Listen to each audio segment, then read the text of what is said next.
भगवान का नाम लेकर के हर बार प्रहलाद जी महाराज बच जाते हैं। और देखिए, जिसके रक्षक स्वयं भगवान होते हैं, उसका बुरा भला कोई कैसे कर सकता है, उसका कोई कैसे बिगाड़ सकता है। तो प्रहलाद जी के रक्षक स्वयं नारायण थे। और जब हिरण्यकश्यपु ने देखा कि प्रहलाद जी की मृत्यु किसी भी तरह से, किसी भी प्रकार से उसकी मृत्यु नहीं हो रही है, तब हिरण्यकश्यपु ने अपने सैनिकों को बुला करके कहता है, ये जैसे भी करता है, जैसे भी रहता है, उसे रहने दो। अब प्रहलाद जी तो और स्वतंत्र हो जाते हैं। और एक दिन की बात है, गुरुकुल श्री प्रहलाद जी महाराज गए तो प्रहलाद जी महाराज के जो मित्र हैं वह खेलने के लिए बुलाया प्रहलाद जी को। तब प्रहलाद जी ने अपने सभी मित्रों को, सभी बालकों को एकत्रित करके प्रवचन देने लगे। और देखिए, प्रहलाद जी महाराज तो ज्ञानी थे ही। प्रहलाद जी महाराज कहते हैं, कौमार आचरेत प्राज्ञो धर्मान भागवतानि दुर्लभम मानुषम जन्म तदप्य ध्रुवमर्थदम।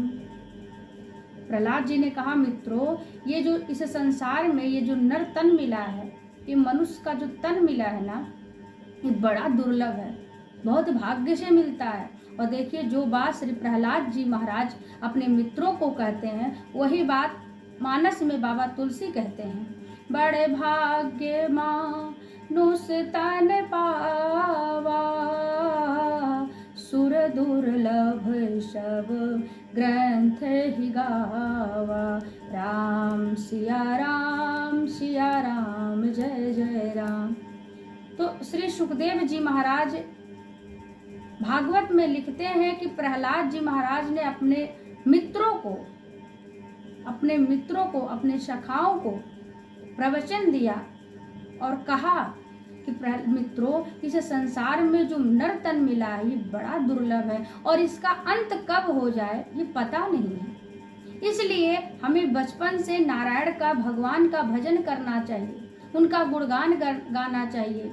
श्री प्रहलाद जी महाराज कहा कि भाइयों, ये जो सुख हम भोग रहे हैं ना, ये जो सुख प्राप्त होता है, यह जीव को प्रारब्ध के अनुसार मिलता ही है।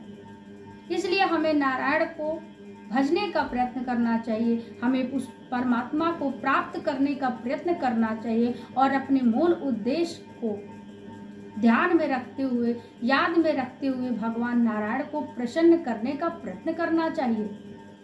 तब प्रहलाद जी के मित्रों ने प्रहलाद जी से पूछा कि भगवान को प्रसन्न करने के लिए हमें क्या करना चाहिए। तब श्री प्रहलाद जी महाराज ने कहा कि देखो मित्रों, भगवान को प्रसन्न करने के लिए कोई तपस्या नहीं करना पड़ेगा, अलग से कोई परिश्रम नहीं करना पड़ेगा। तो कहा, कैसे भगवान प्रसन्न होंगे? तो प्रहलाद जी ने कहा कि देखो, समस्त प्राणियों पर दया करो, वो तो समस्त प्राणियों के आत्मा है। इसलिए देखो, भगवान को प्रसन्न करने के लिए हमें अपने दैत्य असुर कुल का जो स्वभाव है उसका त्याग देना चाहिए। श्री प्रहलाद जी महाराज कहते हैं, तस्मात् सर्वेषु भूतेषु दयां कुरुत शौर्यम् आसुरं भावमुन्मोच्य यया तुष्यत्यधोक्षजः। श्री प्रहलाद जी ने कहा कि देखो मित्रों, ये जो हमारा जो दैत्य कुल का दैत्यपन आसुरी स्वभाव है ना, उसका त्याग कर देना चाहिए। त्याग दो, आसुरी संपत्ति का त्याग करके समस्त जीवों पर कल्याण, समस्त जीवों पर दया करना चाहिए, समस्त प्राणियों पर हमें दया करना चाहिए और इसी पर भगवान प्रसन्न हो जाएंगे। अलग से परिश्रम नहीं करना पड़ेगा। ऐसा ज्ञान का उपदेश, ऐसा प्रवचन अपने मित्रों को श्री प्रहलाद जी महाराज देते हैं। और एक दिन की बात है, जो गुरु जी थे वो कहीं बाहर चले गए थे। श्री प्रहलाद जी के जो सारे मित्र थे वह सब एक साथ कहते हैं, चलो मिलकर खेलते हैं। तो प्रहलाद जी ने कहा कि देखो, आज हम सब एक खेल का भजन, एक हम लोग अलग से खेल खेलते हैं। हम भजन गाएंगे, उसके पीछे तुम लोग भी दोहराना। आज हम यही खेल खेलेंगे। और श्री प्रहलाद जी महाराज मानो कहते हैं, हरि का भजन करो, हरि है हमारा, हरि का भजन करो, हरि है हमारा। हरि नाम लेने वाला, हरि नाम गाने वाला, हरि का है प्यारा। हरि का भजन करो, हरि है हमारा। कोई कहे राधे श्याम, कोई कहे गिरधर गोपाल, कोई कहे राधा माधव, यही हरि दीन बंधु, यही हरि करुणा सिंधु।